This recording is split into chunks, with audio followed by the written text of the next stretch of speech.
Stinky Smelly Feet, A Love Story by Margie Palatini, illustrated by Ethan Long.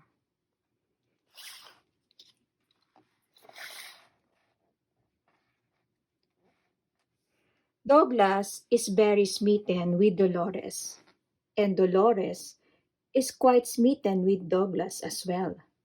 They enjoy picnicking in the park, going to the beach, and watching movies together. But there's a problem. One of them has stinky, smelly feet. We're talking knock you out stinky, and no amount of washing, powdering, or perfuming will help. Will this mean the end of their beautiful friendship? Read this book to find out. You'll laugh until your toes tingle.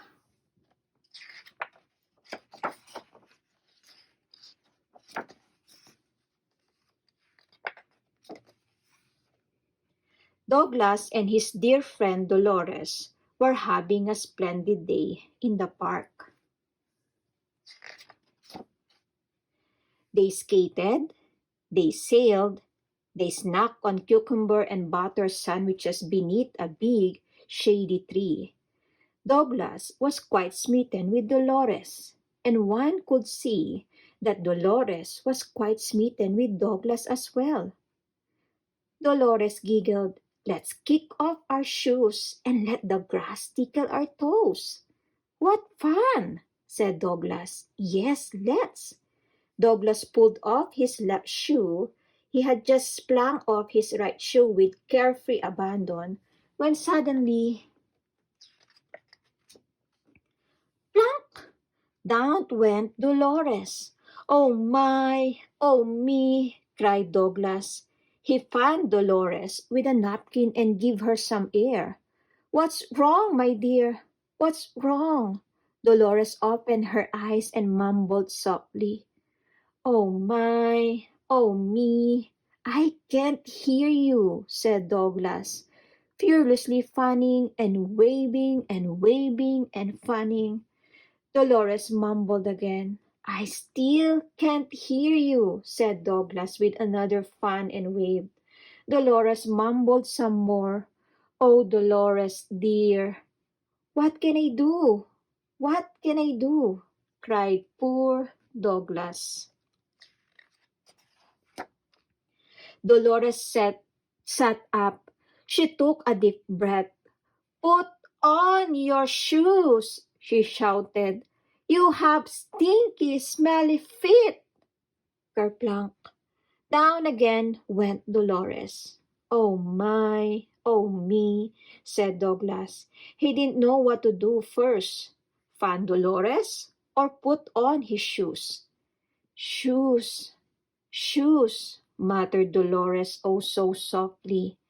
Shoes it was. And in no time, Dolores came to. "That was a close one," she sighed. Douglas helped Dolores off the ground. She picked a squished cucumber and a butter sandwich from her hair.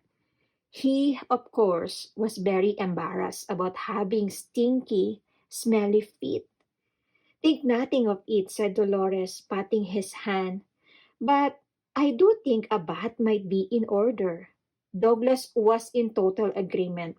A long, hot, soapy bubble bath with plenty of bubbles was surely the cure for those stinky, smelly feet. After saying adieu to Dolores, Douglas hurried home. He filled the tub and soaked in the hot, soapy water for 1 whole hour and 15 minutes. His feet now smelled quite delightful, not a bit of stink to be sniffed. Douglas telephoned Dolores to tell her the good news. She was very happy to hear it. "Would you care to take a whip this evening?" he asked with great confidence. Dolores ever so politely declined.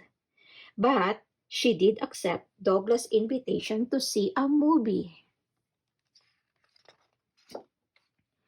After, at the theater, he bought her a big tub of popcorn. a box of chocolate candies with sprinkles, and a giant sodas with 2 straws.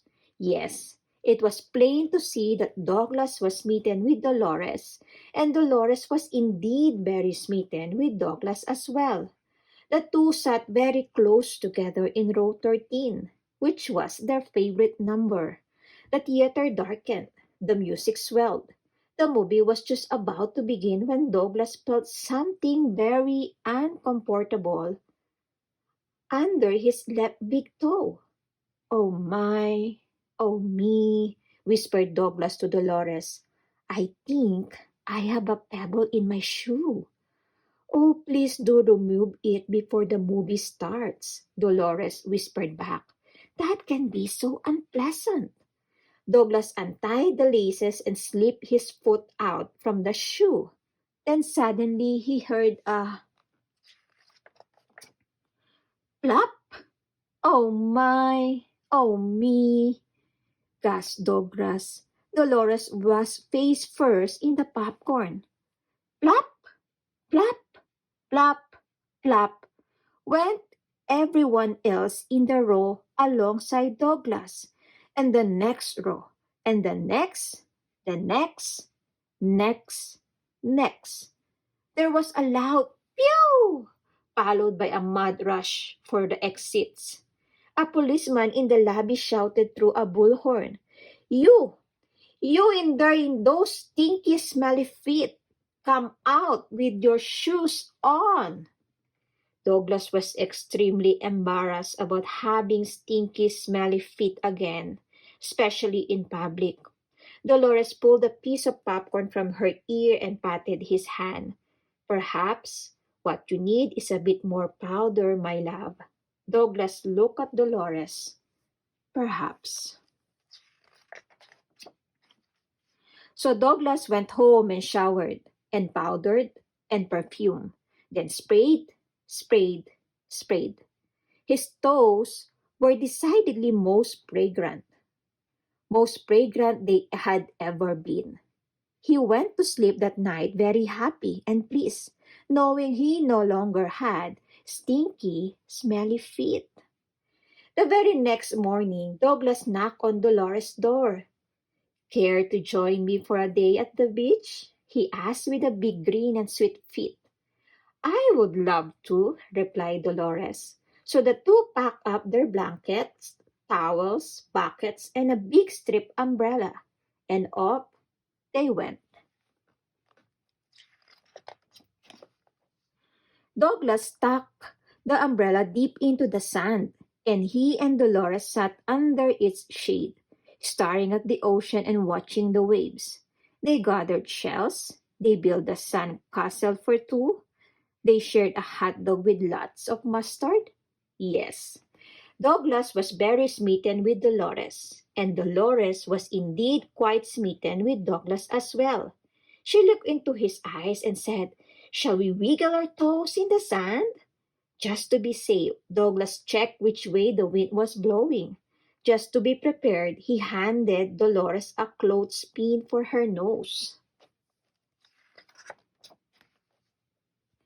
Alas, it was not enough. When Douglas removed his shoes, Dolores went down for the third time. "Pew!" cried the crowd. The lifeguard blew his whistle. "Abandon the beach!" "Water! Water!" mumbled the pink Dolores through her clothespin nostrils. Douglas grabbed his bucket, hurried to the water's edge, and ran back to Dolores. Splash! "Not for me," she gulped and coughed. "For your feet! Your feet!"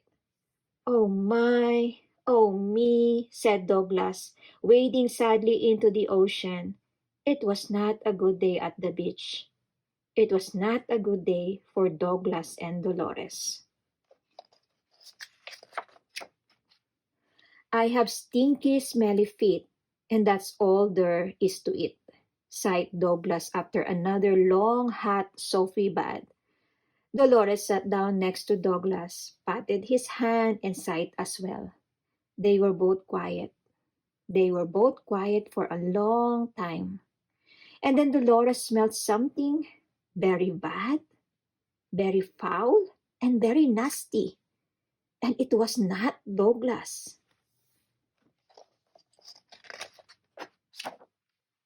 It was coming from the bedroom closet. Aha! Dolores happily exclaimed as she made the discovery. I don't think you have stinky smelly feet at all. Oh my, oh me. I don't, said Douglas, very surprised. Dolores held her nose and shook her head. No, not in the least. Your feet are fine. It's your shoes. I believe you have stinky, smelly shoes. They both sniffed. Kerplunk. They came to and concluded yes, it was most definitely the shoes. So they got rid of the shoes, every last stinky pair. Douglas was more than ever very smitten with Dolores, and Dolores remained very smitten with Douglas as well, which was very nice indeed, because as it turned out, Douglas' shoes weren't really the problem. No, he still had stinky, smelly feet. But it did not matter, for what Douglas and Dolores had was really true love. The end. Thank you for watching. Please like and subscribe.